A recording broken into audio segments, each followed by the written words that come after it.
Mathematics में बिना कोई फॉर्मल एजुकेशन के अगर श्रीनिवास रामानुजन विश्व प्रसिद्ध मैथमेटिशियन बन सकते हैं तो कुछ भी हो सकता है। अगर छोटे कद के बावजूद एक रेसलर गामा पहलवान वर्ल्ड रेसलिंग चैंपियन बनकर 50 साल अनडिफीटेड रह सकते हैं तो कुछ भी हो सकता है। और अगर एक अमीर घराने का व्यक्ति सामाजिक परंपराओं को त्याग कर गरीब और रोगियों का सेवक बन बाबा आमटे बन सकते हैं तो लाइफ में कुछ भी हो सकता है।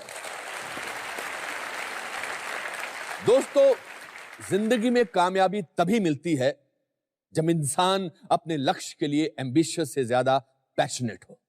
इसी उद्देश्य के साथ welcome to the Anupam Kher show, कुछ भी हो सकता है।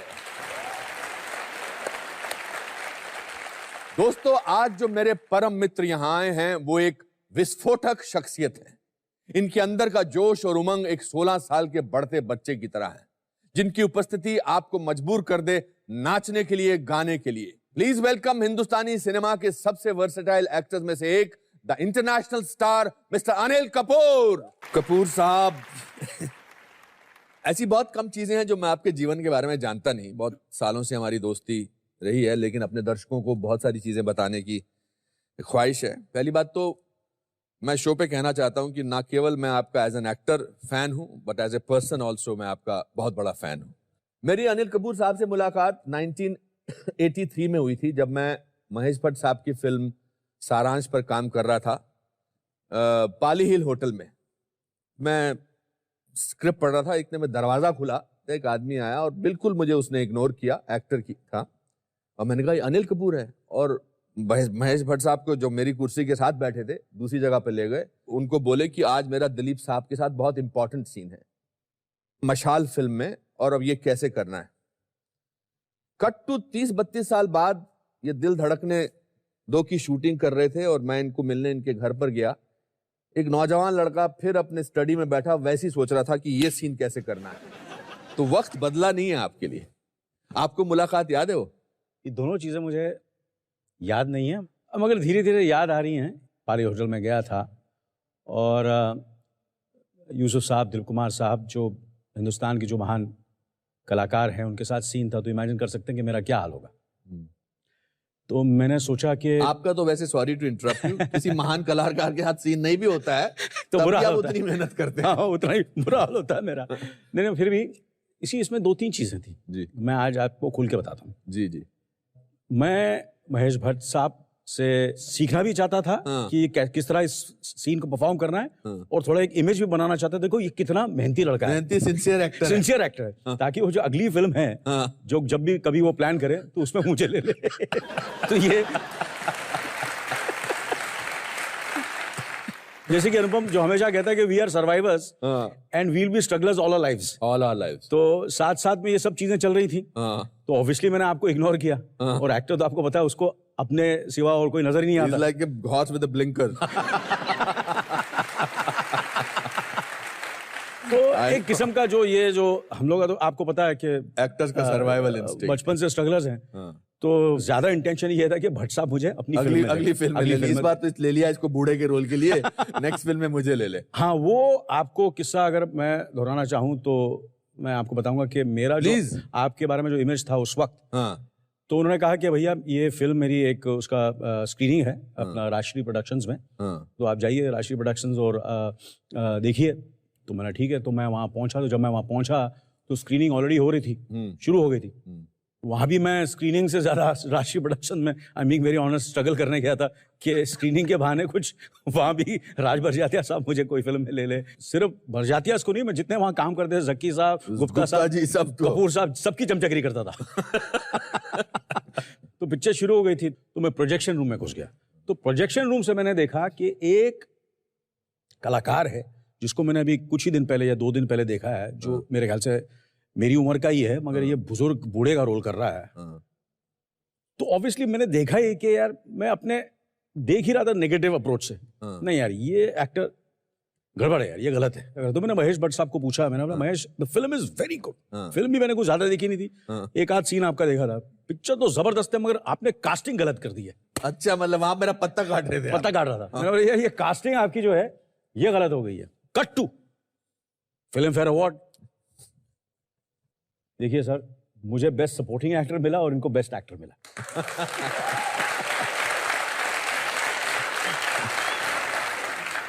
और मैं आज आपको बता देता हूं कि जिंदगी भर ये मेरे लिए बेस्ट एक्टर ही रहेंगे और मैं इनका सपोर्टिंग एक्टर ही रहूंगा। अरे so nice of you, I so wonderful.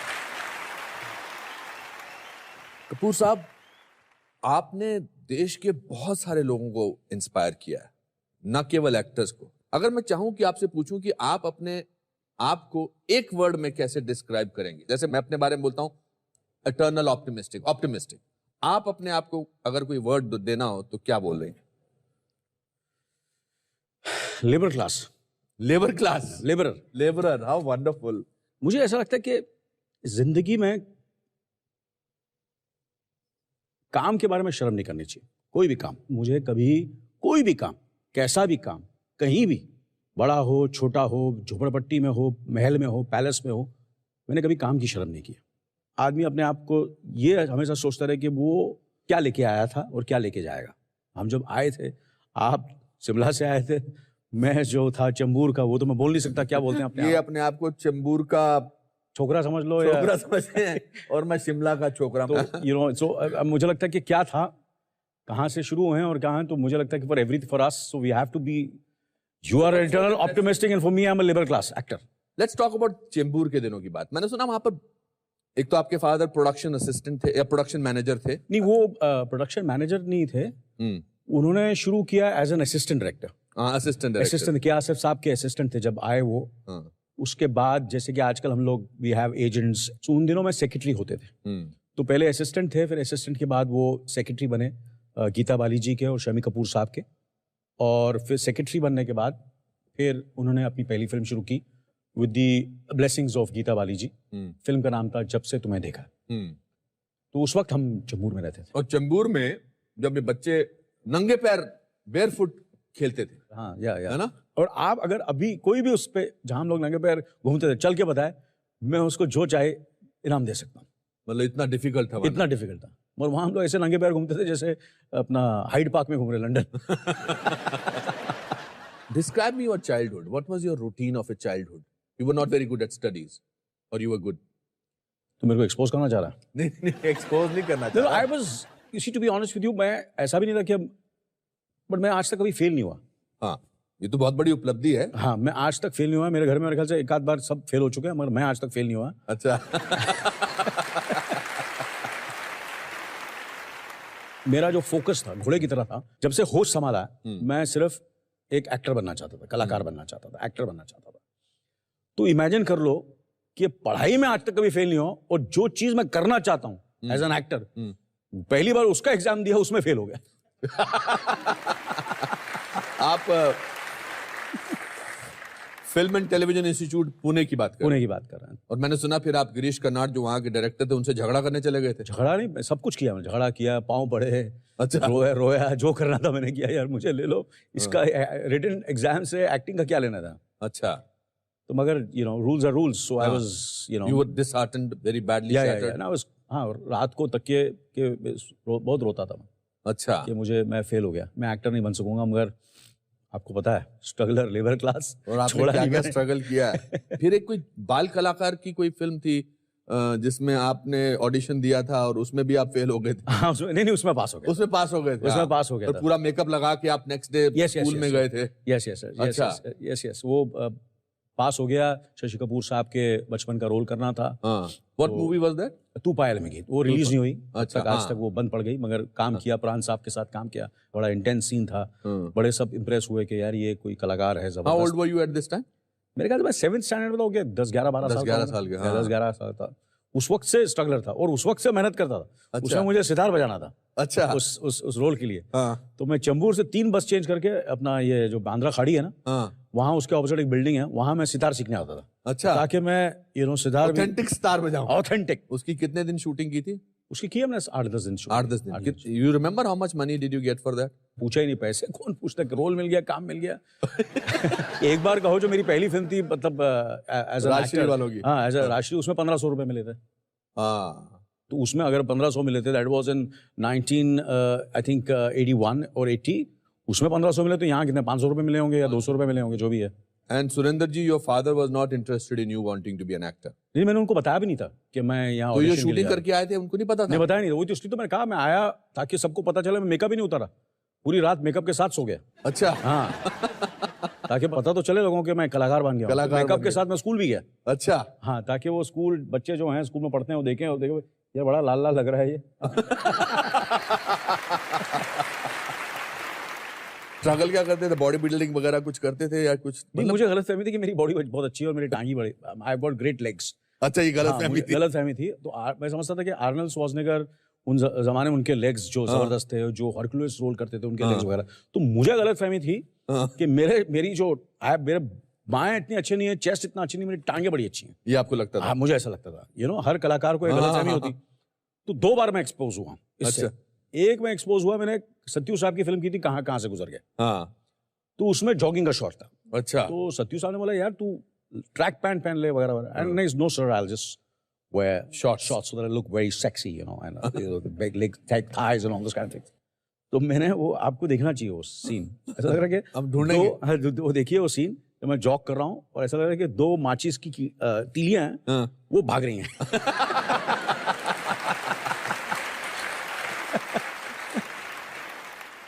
और एक और मैंने जो जैसे मुझे गलतफहमी थी कि मैं बहुत जबरदस्त डांसर हूँ। अच्छा। तो ये जब बाबू साहब की एक तेलुगु फिल्म कर रहा था, तो वहां जब मैं पहुंचा तो उन्होंने कहा कि तुम ये कर सकते हो? बोला हाँ। तुम वो कर सकते हो? बोला हाँ। तुम ये कर सकते हो? बोला हाँ। जो बोला हाँ हाँ हाँ हाँ। बोले यार काम दे दे तू। तो उन्होंने उस फिल्म के अंदर एक गाना रखा जिसमें मैं बैले कर रहा हूँ। वो बैले में यू वेयर दोस टाइट, तो उसमें टांगे। हाँ, वो भी आप देख लीजिए। अच्छा। हाँ, वो भी कुछ माचिस की तीलियों से भी बदतर है। वो अल्टीमेटली जो सीन था वो इतना बुरा लग रहा था, वो गाना इतना बुरा था कि दैट वाज, मेरे पाँव पड़ लिए, मेरा करियर खत्म हो जाएगा, ये गाना निकाल दीजिए आप फिल्म के अंदर से। वो गाना निकाल दिया। हाँ, उसके बाद आपकी टांगों के बारे में जो आपकी गलतफहमी थी वो दूर हो गई। वो आज तक उसका एक्सरसाइज कर, आज सुबह भी मैंने एक्सरसाइज की। अच्छा। ताकि वो टांगे ठीक हो जाएं। पर टांगे अभी भी पतली हैं। अनिल कपूर साहब, जिसे कहते हैं ना एक कलाकार की मैडनेस, कलाकार की ऑब्सेशन, ये वो 7वीं क्लास के बच्चे से आप में बरकरार है अभी तक। और इसके बाद आपने हम 5 की शूटिंग किस दौरान हो रही थी? हो चुकी थी या होने वाली थी? या हम 5 क्या होती कि मैं जब मैंने एक्टिंग कोर्स किया, उसके बाद मैंने काम की तलाश की, जैसे कि देख रहे थे, सुन रहे थे महेश भट्ट साहब, राशि प्रोडक्शन, उन दौरान तो मुझे काम मिला नहीं। तो फिर ये फिल्म बन रही थी हमारी और पिताजी की तबीयत थोड़ी सी ठीक नहीं थी, तो मैंने और बोनी ने अपना प्रोडक्शन संभालना शुरू किया। इस फिल्म के लिए मैं प्रोडक्शन कंट्रोलर था। इससे पहले आप एक बार कहो कर चुके थे? मेरे ख्याल से हमारे तुम्हारे कर चुका था। हमारे तुम्हारे एक बार कहो भी कर चुका था। कर चुके थे। So you had already appeared but वो, हाँ, तो उस वक्त फिर उसके बाद फिर डिसाइड किया यार ये छोटे मोटे रोल करके फायदा नहीं तो मैं फंस जाऊंगा। अब तो मुझे हीरो ही बनना है। मगर आपने प्रोडक्शन में बहुत छोटे मोटे काम किया। मैं आपको बता नहीं सकता। मिथुन चक्रवर्ती को लेने जाते थे एयरपोर्ट से। आप बताओ किसको लेने नहीं जाता था? अच्छा बताइए, आप बताइए। मिथुन चक्रवर्ती, अरुणा जी। एक बार अरुणा जी के पहुंचा तो मैं लेट पहुंचा, तो बड़ी डांट पड़ी। नसीर साहब, जब उन्हें स्पर्श का नेशनल अवार्ड मिला था, तो उस वक्त मैं ही रिसीव करने गया था उन्हें अपना एयरपोर्ट पे। तो ये मेरा काम होता था। उसके बाद ये काम के अलावा सबको उठाना, मतलब उतना पिकअप करना एयरपोर्ट से, उनको फिर लेके जाना, फिर उनको सुबह उठाना। अच्छा। तो most difficult person to wake up was Mithun Chakraborty and Kanhaiya Lal ji. Great Kanhaiya Lal ji. उनके लिए आप कुछ अंडे वंडे भी लेके जाते थे? आप बताएं, मैं आपको बता नहीं सकता क्या क्या लेके जाता था। तो उन दिनों में वो मेरे ख्याल से थोड़ा सा ज्यादा ड्रिंकिंग, तो उनके साथ फिर भी उनको मैं कोशिश करता था उठाने की। मिथुन चक्रवर्ती जी आराम से नहीं उठते थे? नहीं, वो नहीं। उन दिनों में थोड़ा आराम है, बेचारे प्रोफेशनल, सुनेगा बहुत मारेगा मेरे को, और उनको भी उठाना बड़ा मुश्किल होता था। तो उनको उठाता था मैं। And बाकी what were the oddest jobs that you did during the making of that film? I think मैंने हर चीज की, everything, समझे कि देखिए अभी जूनियर आर्टिस्ट चाहिए, तो पीछे क्राउड में लोग खड़े हैं, तो कुछ कम है, तो वहां जाके पीछे खड़ा हो जाता था, पता ही नहीं चलता था पीछे खड़ा है। फिर किसी को मतलब नाश्ता देना है, किसी को चाय पिलानी है, किसी का कुछ उठाना है, कुछ क्राउड आ गया, कि समझो कि पीछे जो फील्ड को क्लियर करना है, क्योंकि कलाकार जो है वो शॉट दे रहा है, उसके पीछे कोई आके ऐसा कर रहा है वैसा कर रहा है, तो उनसे बातचीत करनी, उनको बोलना कि पीछे हट जाओ, वगैरह वगैरह वगैरह, यू नो, हर चीज, मतलब कोई ऐसा काम नहीं था जो मैंने और प्रोडक्शन में ऐसे ही होता है, असिस्टेंट प्रोडक्शन हर जो भी होते हैं, जितने भी असिस्टेंट, उनको ये सब सारी चीजें काम करनी पड़ती हैं। तो पैसा मिला था इस जॉब के लिए आपको? नहीं पैसा नहीं मिला। What was keeping you still means कि कोई बात नहीं, चलेगा, हो जाएगा, ये ठीक हो जाएगा, जो आप अभी कहते हैं सब ठीक हो जाएगा, सब ठीक हो जाएगा, तब भी ये दस्तूर था, तब भी ये अंदाज था? There was a little bit of frustration, a lot of anger in me. जब कभी-कभी ये भी होता था कि जब पोजीशनिंग करता था डायरेक्टर एंड तो आप सब्स्टिट्यूट करता था। जैसे राज बब्बर साहब का शॉट है, तो शॉट में ये था कि उसे आना है और ऐसे गिरना है, तो बिफोर ही कुड कम, और फिर ऐसे ऐसे बाबू साहब अगर ये मैं ऐसा खड़ा रहता हूँ और ऐसा वो गिरेगा तो बेटर नहीं रहेगा, तो ऐसा गिरता था कि सर पर फट जाए मेरा, जमीन पे गिर जाता था। Why didn't you get a role in that? I think उस वक्त क्या था कि my dad and the film was such कि we just wanted all stars and known people, and we didn't want to take a chance of taking a newcomer, and we were going through a bad patch at that time, क्योंकि फिल्में उससे पहले सारी फिल्में daddy की नहीं चली थी। इस वजह से मैंने फिर ये बात सजेस्ट भी नहीं की, क्योंकि मुझे लगता है कि मैं सजेस्ट करता तो मुझे नहीं लेते। तो मैंने बड़ा रिस्पेक्टेबिलिटी यही है कि काम करते हो, तो मैंने बड़ा प्रोडक्शन करता हूँ, और अगर ये फिल्म चल गई, अच्छी गई, तो नेक्स्ट फिल्म कर सकते हैं। और वही हुआ, फिल्म सुपरहिट हुई, और जो नेक्स्ट फिल्म थी फिर हमने जो बनाई वो 7 दिन, वो मैं पूरा क्रेडिट बोनी कपूर साहब को देता हूँ। तो वो 7 दिन फिल्म थी, भाग्यराज ने बनाई थी, अंधेल नाटकल, और वो सब्जेक्ट लेके आए थे, और वो सब्जेक्ट के लिए पैसे भी नहीं थे, तो कुछ पैसे फिर संजीव कुमार साहब ने दिए, और 25,000 रुपये शबाना जी ने भी दिया। ये सब पैसे अगर नहीं मिलते तो शायद हमें वो स्क्रिप्ट नहीं मिलता, और शायद अगर ये पैसे नहीं होते तो मैं शायद आज आपके सामने यहाँ नहीं होता, और मैं महेश भट्ट को मिलने नहीं आता, और आपकी बुराई नहीं करता। तो these are the things which happened, and we got this script. तो मैंने फिल्म देखी जब वो अंधेल नाटकल में, यार ये रोल तो मैं कर नहीं सकता, ये तो एक मिडिल एज आदमी का रोल है, म्यूजिक डायरेक्टर है, तो उसमें ध्यान में आता था संजीव कुमार को ले लो, परीक्षित सानी को ले लो, रणधीर कपूर को ले लो, अगर यंग करना है तो ये जो रोल था मेरे लिए एक म्यूजिक डायरेक्टर का था, गाँव से पटियाला से आया, तो मैंने यार ये कैसे, ये तो मेरे को सूट ही नहीं करता। तो मैंने फिल्म देखी, यार मैंने बोलूंगा कि मुझे सूट नहीं करता, मैं नहीं कर सकता हूँ, तो टेरेस पे जाके सोच रहा हूँ, तो beggars can not be choosers. तो मैंने बोला यार I will do this role. मतलब जो नहीं कर सकते थे उसके लिए आप बोलते थे कि मैं कर सकता हूँ, हाँ, और जो आप कर सकते थे उसके लिए बोलते थे मैं नहीं कर सकता हूँ। Sometimes the actors don't know what they can do. Correct. कभी कभी ये होता है कि आप एक महान कलाकार डायरेक्टर्स के साथ काम करते हैं, फिल्म मेकर्स के साथ काम करते हैं, तो they know you more than what you know yourself also, and acting is something which sometimes even you discover, and sometimes you just you're at the right place at the right time, like so many films of in my career have happened कि कभी मैंने सोचा नहीं था कि ये फिल्में मुझे मिलेगी और मैं ये कर सकूंगा, और मैंने की, और वो कामयाब हो गई और सक्सेसफुल हुई, और ये सब चीजें तो चलती रहती हैं। जब आपने पहला ट्रायल शो देखा आपकी पहली फिल्म का, वो 7 दिन, हाँ, तो उसका क्या रिएक्शन था? मतलब एवरीबडी ऐसे मुझे बिहेव कर रहे थे जैसे पता नहीं कोई ऊपर से कोई कलाकार आ गया, और अंदर से तो मैं डरा हुआ था, मेरे यार कुछ ज्यादा ही तारीफ कर रहा है मेरी, यार इतना अच्छा हूं नहीं मैं। तो वो 7 दिन के बाद पागलपन था, पागलपन। इतना लोगों ने इतनी तारीफ की कि एक फिल्म से ही मुझे बच्चन साहब के साथ कंपेयर करना शुरू कर दिया। वो फिल्म रिलीज हुई और मशाल रिलीज हुई, और मुझे उनके साथ लगा कि अगर कोई है बच्चन साहब के साथ तो ये अनिल कपूर है। मैंने मर गया। मेरा ये तो मौत है मेरी, ये क्या हो रहा है? वो इतने सालों से काम कर रहे हैं, बट चंबूर का जो भी है, whatever, जो भी हम लोग बोलते हैं, समझ गया ना, वो आके और बोल रहे हैं, तो इमेजिन करो what I had to go through, but God has been kind. Manmohan Desai साहब ने आपसे एक बार कहा था कि मूंछों वाला एक्टर कभी कामयाब नहीं हो सकता, ऐसा बोला था? हाँ जी। किस टॉपिक पे बोला था? मनमोहन देसाई साहब का तो मैं बहुत बड़ा फैन रहा हूँ, और हमेशा हर कलाकार का ये होता है कि किसी को कमर्शियल फिल्म करनी है तो मनमोहन देसाई के साथ करनी चाहिए, मगर उनके साथ तो बच्चन साहब ही काम करते थे, तो हमारा सोचना ही बड़ा मुश्किल है इनके साथ काम करना। तो एक बार मैंने इंटरव्यू में पढ़ा तो पता चला कि मनमोहन देसाई ने जैकी श्रॉफ को साइन कर लिया। बात दिल को लगी, यार मनमोहन देसाई का एक्टर तो मैं हूँ, ये जैकी श्रॉफ को कहाँ ले लिया? हाँ, ये गलत कास्टिंग हो गई फिर दोबारा। तो उसके बाद फिर मेरी फिल्में रिलीज हो रही थी, वो 7 दिन वगैरह वगैरह, तो उन्होंने ये बोलते थे कि ये कला एक्टर है, और वो कॉम्प्लीमेंट की तरह नहीं बोलते थे मुझे। नहीं, वो बोलते थे कि आप हीरो मटेरियल नहीं, आप हीरो मटेरियल हैं, आप स्टार नहीं बन सकते। हाँ। वो तो एक्टर है, ऊपर से मूंछें हैं, तो ये स्टार बन नहीं सकता, मतलब बड़ा स्टार नहीं बन सकता। तो मैंने बोला ठीक है सर, ये बात जो है चुभी यहाँ लगी है, तो आपको पता है लेबरर हूँ, तो फिर मैंने बोला चलो और मेहनत करते हैं और बताते हैं कि कौन स्टार है और कौन नहीं है, कौन नहीं है, सही है ना। तो ये एक बात उन्होंने कही थी, मगर बड़प्पन उनका एक बात है, मनमोहन देसाई साहब का। ईश्वर रिलीज हुई और मैं गया था वैष्णो देवी, और मुझे वैष्णो देवी में मैसेज आया कि मनमोहन देसाई साहब आपसे मिलना चाहते हैं और आपसे बात करना चाहते हैं।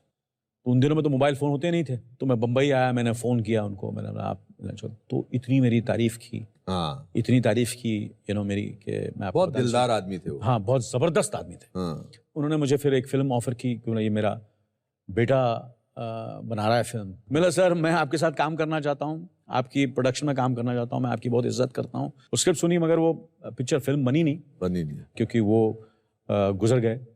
But I had committed to do the film and to stand by the production, and I did that film, Deewana Mastana, which became a super hit. आपने रॉकी में संजय दत्त के भी आप दोस्त का आपने ऑडिशन दिया था? हाँ सर, हाँ सर। उसमें भी रिजेक्ट हुए थे? उसमें भी रिजेक्ट हुआ, उसमें गुलशन ग्रोवर को मिल गया वो रोल, गुलशन ग्रोवर मिल गया। ओह, इसीलिए गुलशन ग्रोवर आपसे ऐसे बात करते हैं। हाँ, यस। तो हम लोग दोनों गए थे महबूब स्टूडियोज। अच्छा।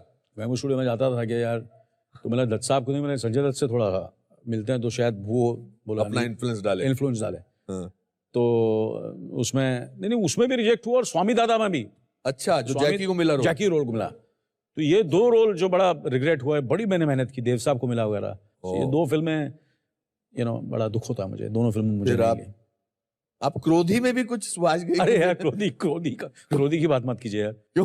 क्रोधी का तो एक कमाल का है, ये तो इंसिडेंट है। ये आपने डर फिल्म देखी होगी शाहरुख खान साहब की? जी, मैं उस पर काम भी किया था। बाजीगर भी देखी होगी। एक्टर होते हैं जो ऑब्सेस्ड हो जाते हैं ये किसी लड़की के लिए। तो मेरा कैरेक्टर तो ऑब्सेस्ड हो गया था सुभाष घई के साथ। अच्छा। तो सुभाष घई जहां भी जाता था, मैं वहां पहुंच जाता था। अच्छा। हॉलिडे इन में मैं वहां खड़ा हो जाता था, सेंटर में शूटिंग में I was stocking him. Mehboob studio में रिकॉर्डिंग, खड़ा हो जाता था। जहां वो जाते थे, आई वाज स्टॉकिंग हिम, यहाँ वहां, इससे बात करो, उससे बात करो, जहां देखूं मैं नजर आता, उसको लगे ये कौन पागल मेरे पीछे घूम रहा है। So it was like madness कि मेरा यार, ये फिल्म अगर मुझे मिल गई ना, क्रोधी, तो मैं तो सुपरस्टार। तो मैं पीछे पड़ गया क्रोधी के, तो मैं हाथ धो के पिछड़ में, मेरा ऑब्सेशन जैसा होता है। बट उसमें भी उन्होंने सचिन को ले लिया यार, मुझे नहीं लिया। सचिन एक्टर। अच्छा, दूसरा एक और कोई रोल था? आप क्या लगे मैं धर्मेंद्र के लिए ट्राई कर रहा था? धर्मेंद्र के रोल के लिए ट्राई कर रहे? सर, इतनी औकात नहीं थी मेरी। मेरी जंग में भी मैं जावेद जाफरी का रोल ट्राई कर रहा था, फिर बाद में वो कुछ अमिताभ जी ने नहीं किया, तो मुझे फिर वो अमिताभ का रोल मिला। मगर वो आपको स्टॉक करना कहीं ना कहीं तो काम आया। काम आ गया, काम आ गया। तो कभी कभी बिना स्टॉक किए काम मिल जाता है।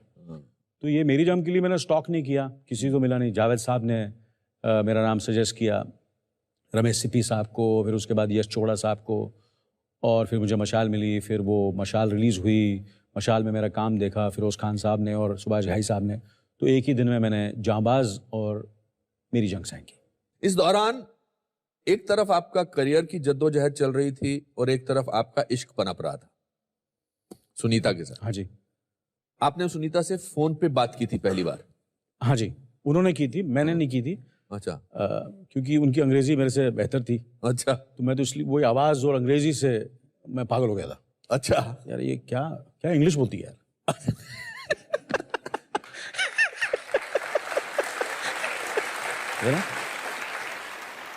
क्या इंग्लिश? किस बात पे फोन किया था? किसी ने कहा था कि उन दिनों में कि बच्चे जो होते थे, जो हमारा जो वो आपको पता है, वो पुराना फोन बेल साहब ने जो देन दी है, तो वो बच्चे ऐसे somebody found the number from somewhere, तो ऐसे फोन करके बात करना और बताने कौन बोल रहा है, ये all kind of that was their fun at that time. Correct.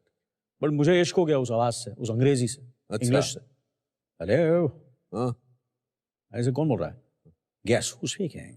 मैंने बोला क्या यार, चंबूर और इतना अच्छा इंग्लिश। किस्मत जाग गई है, कुछ चमक गई है। मेरा लगता है फ्यूचर कुछ ठीक होने वाला है। वहां से शुरुआत हुई। अच्छा। So that's the time I, met her and we became friends. अच्छा. And 42 साल से हम साथ में. 42 साल से. आपने उनको 10 साल तक डेट किया, फिर मेरी जंग की रिलीज के बाद आपने उनको प्रपोज किया. हाँ. Because she was from a bankers family, and मैं सबब का, चमूर का, तो मैंने बोला I will not be able to give her that life. What she's used to, तो जब मैंने मेरी जंग साइन की तो मुझे लगा नहीं भैया, अब तो जाके प्रपोज कर ही दो. कैसे किया था प्रपोज आप? मैं गया उनके घर. अच्छा. समझे? उसके पहले 2-3 बार शादी कैंसिल कर चुका था मैं. तो आई वाज कर चुका था मैं, मतलब बोल के मैंने भाग गया था. अच्छा. इतना डर रहा था मैं शादी करने के लिए. तो विलन था मैं वहाँ उन दिनों में उनके घर में. मुझे ऐसा लगा कभी भी मेरा सुनीता के माँ बाप मेरा मर्डर कर सकते थे. तो मैं गया, मैंने बोला देखो कल शादी या नेवर. मतलब कल शादी या नेवर? नेवर. हाँ. तो बोला यार कल कैसे, कोई अरेंजमेंट नहीं, पंडित नहीं, किसी को इनवाइट, कल या नेवर. और ये कितने बजे की बात थी? ये मेरे ख्याल दोपहर की, अब 3, 3, 4 बजे. हाँ. कहा उनसे, और फिर उन्होंने जो भी करना था. तो मेरे ख्याल से मेरे शादी में कुछ 12 या 15 ही लोग थे. अच्छा, दे मैनेज टू दूसरे दिन शादी? हाँ. या उनको लगा था ये तो आज नहीं करेगा तो भाग जाएगा. सो सुनीता ने भी हेल्पमेंट थी, वो भी बोला कि यार इसको तो मैं छोड़ूंगी नहीं. Correct. Because her love for me was so much. Of course. Yeah. She still loves you so much. Yes, she does. Yes. And तो शादी हुई नेक्स्ट डे, और जब मैं घर पहुंचा तो यूजुअली लड़कियां रोती ना. उनके आंख में आंसू होती हैं कि डोली उठने वाली है, और उनके आंखों में आंसू हैं. तो वहां ये अलग उल्टा था. अच्छा. मैं जब घर पहुंचा तो मुझे ऐसा लगा कि मैं लड़की हूँ, मेरे आंख में आंसू थे, और मैं डिप्रेस बैठा हुआ था. What was you depressed about? यार मैं शादी कर रहा हूँ यार, मैं तो यंग. और आपको काफी लोगों ने एडवाइस किया था कि शादी मत कर यार, तू प्लेबॉय बन सकता है. You'll be the superstar and the girls are after you, and you're a bachelor, and going to the premiere with your girlfriend, and there's outdoor Ali Kapoor sitting with his girlfriend at the poolside. ये सब मेरे सपने थे. ये सब सपने जो है सर्वनाश हो गए. कि यार ये अभी हीरो बन गया, शादीशुदा, अभी बच्चे होंगे, बोरिंग सा. वैसे ही मुझे संजीव कुमार और मोतीलाल साहब बोले ये स्टार बन नहीं सकता. तो सारी चीजें मैंने वैसी की जो स्टार नहीं करता. अच्छा. हाँ, नेचुरली. तो मैंने बोला यार, तो मेरे को था चॉइस उस वक्त, करियर या मैरिज या लव. करियर या love. I chose love. How wonderful. और वहां से जो करियर चलता चला गया, उसका कारण है सुनीता मन्नत मांगती थी महालक्ष्मी की किसी टेम्पल पे जाके. हाँ जी. वो मुझे बाद में पता चला. बाद में पता चला. कुछ चीजें ऐसी हैं जो मुझे आज तक पता ही नहीं थी. अनिल कपूर साहब जब भी आउटडोर पे जाते हैं, चाहे 2 दिन के लिए जाते हैं, वापस जब आते हैं तो इनके घर में बहुत बड़े फूलों का गुलदस्ता पड़ा रहता है, और ये पिछले जब से इनकी शादी हुई तब से हो रहा है. तो सुनीता जी के लिए आई थिंक जितनी ज्यादा जोर से हम ताली मार सकें उतना आसान है. और आप लोग मुझे जूते मारिए, क्योंकि मैंने 25-30 साल तक वो फूल नोटिस ही नहीं किए. आपको बहुत सालों बाद पता चला, क्योंकि मैं एक्टर सेल्फ ऑब्सेस्ड. मैं आ गया हूँ घर, और क्या चाहिए, क्या देख रहा हूँ? अपने आप को शीशे में देख रहा हूँ, फूल कौन देखेगा? और आपके घर में शीशे भी बहुत है. शीशे भी बहुत. आपको अपने आप से फुर्सत मिले तो बाकी चीजों को देखते हैं. सोनम, रिया and your son Harsh. Yes. Who are you closest to? It depends on day to day. अच्छा. You understand? कुछ दिन ऐसा लगता है कि Sonam is my most favorite. कभी कभी ऐसा लगता है कि रिया is my most favorite. और कभी कभी ऐसा लगता है कि हर्ष is my most favorite. So depend करता है कौन क्या सिचुएशन है. I'm blessed that I have 3 children. And हर 3 एक अलग अलग कैरेक्टर है. हाँ. मतलब कैरेक्टर आप समझते हैं ना, मतलब जी. मैं कोई तारीफ नहीं कर रहा हूँ. नहीं, मैं समझ गया. हाँ, कैरेक्टर है. हाँ. बड़े बड़े कैरेक्टर हैं. हाँ. But of course my most favourite is my wife. Your wife? Yes. अब ये नंबर बढ़ा रहे हैं अपने वाइफ के बाद इस शो में यार. अच्छा, आपके घर में आपके 3 बच्चे आपको महसूस कराते हैं कि आप पुराने जमाने के हैं? रोज. That's very 80s. हाँ, इट्स वेरी 80s. मतलब जो 80s क्या होता है यार, वेरी डेटेड. हाँ, मुझे पता है. हर्ष ने आपकी एक फोटोग्राफ देखी थी जिसमें आज की फोटोग्राफ. या तो उसने कहा था ना या तो मैंने बोला यार व्हाट इज दिस यार, मतलब क्या मतलब मतलब तू आजा मैदान में, बताता हूँ सब तुम लोग सबको। अच्छा। या कंपटीशन घर में सबसे ज्यादा चल रही है। अच्छा। या छोड़ूंगा नहीं। नहीं छोड़ना नहीं, बिल्कुल मत छोड़ना। वाह क्या I can talk to you for hours, Anil, but before I go into my next break, one question I think everybody wants to ask. For me it's a cliche question. This word jhakas. Oh God. I know you are allergic to this. Where did this come from? यार ये अपना युद्ध film कर रहे थे हम। और assistant था नदीम उसका नाम था, या वो राइटर था, उन्होंने डायलॉग लिखे थे। तो वहाँ से मेरे ख्याल से ये मोहम्मद अली रोड और ये सब वो जो एरिया में ये वर्ड काफ़ी कहा जाता था। फिल्म इतनी नहीं चली, मगर झकास जो मेरा कैरेक्टर था that became the highlight. And वो हो गया उसको मेरे ख्याल से 30-32 साल हो गए उस फिल्म को रिलीज हुए, मगर वो पहचान वो लोग अभी भी और आजकल थोड़ा सा रेट्रो भी हो गया, to certain extent, they feel it's cool to say Anil Kapoor says jackass or AGOG, ये होगा ना। तो and heart of heart I know that I've moved beyond that. Of course you have moved beyond that. But कुछ चीजें पीछा नहीं छोड़ती हैं। नहीं पीछा, चलो उन लोगों को खुशी होती है and I look at them and I smile at them. बच्चे हैं, चलो खुश कर देते हैं इनको। आगे बढ़ते हैं। There is a lot of new actors which have come now. बहुत सारे नए लोग आए हैं। What is the difference that you find उनमें और a generation में of you? You are sorry. मतलब मैं रणवीर, अर्जुन, हाँ, हमारा जो जनरेशन है वो कैसा है और आपका जो जनरेशन था। जी चलिए। तो आपके जो आजकल के मेरे साथ जो मेरे कोलीग्स हैं, जो आपके सहकलाकार, जो आपके दोस्त हैं, anything that you find in their approach which you want to learn from? ये तो अनुपम आपको पता ही है कि मैं यंगस्टर से ज्यादा सीखता हूँ। हाल ही में मैंने रणवीर के साथ काम किया। जोया जी जो है, she is directing the film. There are certain things which you can take from them, they are definitely much more organised, much more hard working, बहुत मेहनत करते हैं, सिंसियर हैं, and so you learn. And मैंने भी वैसे आज के दौर के बहुत सारे डायरेक्टर के साथ काम किया है, आयान मुखर्जी के साथ काम किया, नीरज पांडे के साथ काम किया, दिवाकर बनर्जी के साथ किया है। मैंने भी बड़े यंग कलाकारों के साथ किया। मेरे जमाने की बात मत करिए। आपकी सक्सेस का बहुत बड़ा राज है कि you have kept on reinventing yourself. You are one of the first few superstars जिसने टेलीविजन में एक बहुत बड़ा नाम कमाया और इज्जत कमाई 24 करके। टेलीविजन में काम करके आपने क्या सीखा?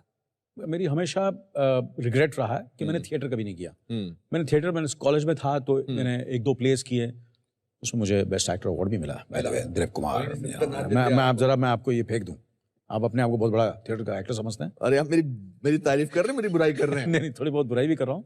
आप शुरू से बुराई कर रहे हैं।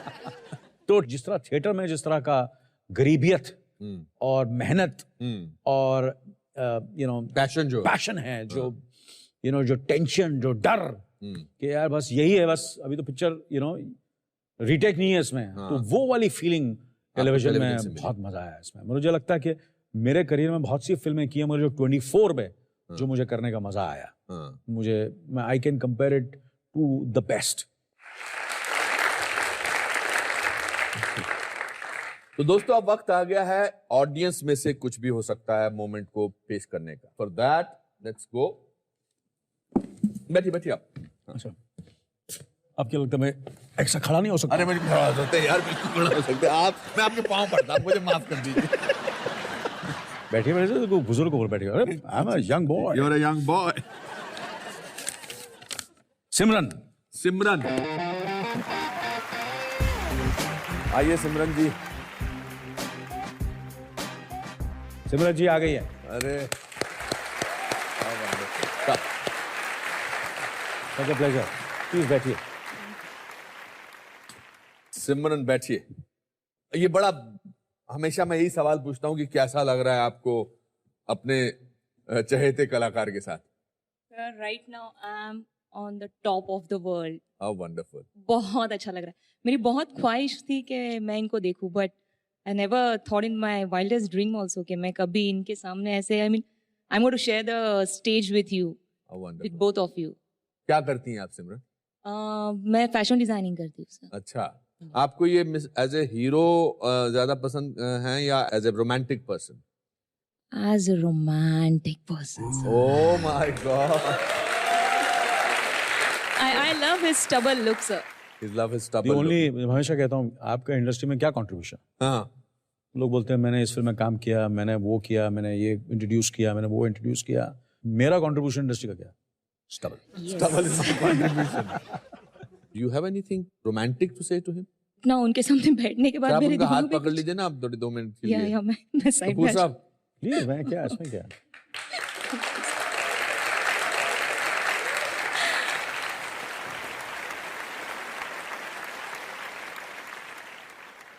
आपके हाथ इतने ठंडे क्यों हैं? हाँ, ठंडे ठंडे. what is your hobby? चलिए अब आपको हम अनिल कपूर की पसंदीदा चीजें एज ए गिफ्ट देते हैं. Please get the gift please. या आर डी बर्मन साहब ने इसका संगीत बहुत अच्छे गाने. बहुत जबरदस्त गाना था. ये क्या है? ये 24 का डीवीडी है. हाँ, ये डार्ट है. इस पर आपको सिमरन के लिए जरूर जरूर.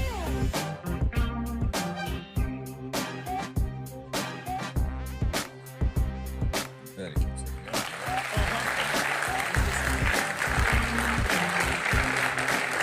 One sec. We'll just take a picture. Thank you. Thank you. Thank you so much. Thank you. Thank you. Thank you. Thank you.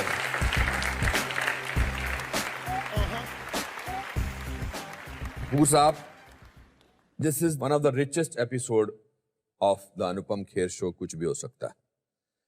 और ये दोस्त नहीं कह रहा, एक प्रोफेशनल कह रहा है. जिस बेबाक पने से आपने बातें कही हैं और जिस मासूमियत से बातें कही हैं, वो काबिल तारीफ है.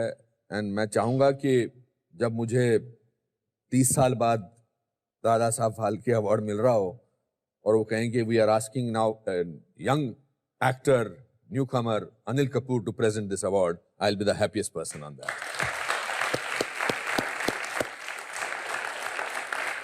मैं ये बात को सीरियसली ले रहा हूँ. मुझे पता आप सीरियसली ले रहे सीरियसली हैं. ले रहा हूँ मैं. हाँ हाँ बिल्कुल. मेरा ऑलरेडी वर्कआउट शुरू हो गया है. आप उछलते कूदते आएंगे सीढ़ियों पर. And I hope I am not a wheelchair. आपके घर पे बहुत सारे अवार्ड्स पड़े हैं, बहुत सारी आपकी काबिलियत पर मद्देनजर रख के आपको बहुत सारी रिकग्निशन मिली है.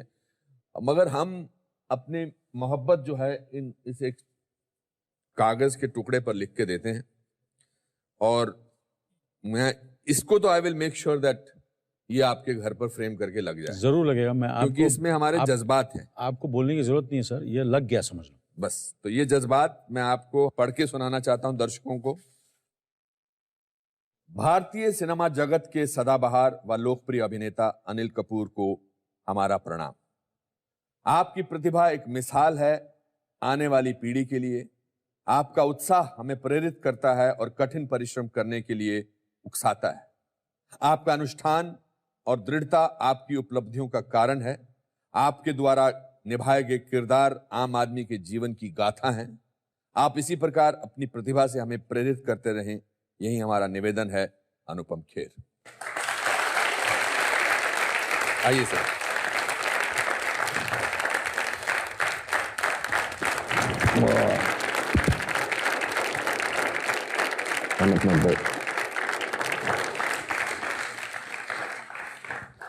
दोस्तों, इसके साथ आज का कार्यक्रम समाप्त होता है. मैं उम्मीद करता हूं कि अनिल कपूर से मिलके आपको जोश और उत्साह मिला होगा और एक नई उमंग भी. अगले हफ्ते फिर मिलेंगे मेरे एक नए मित्र के साथ. तब तक के लिए अपना ख्याल रखिए और याद रखिए कि यह संसार एक भूल भुलैया है. कहीं मंजिल तो कहीं दरिया है, कहीं हंसी तो कहीं रोना पड़ सकता है, क्योंकि लाइफ में कुछ भी हो सकता है. Good night.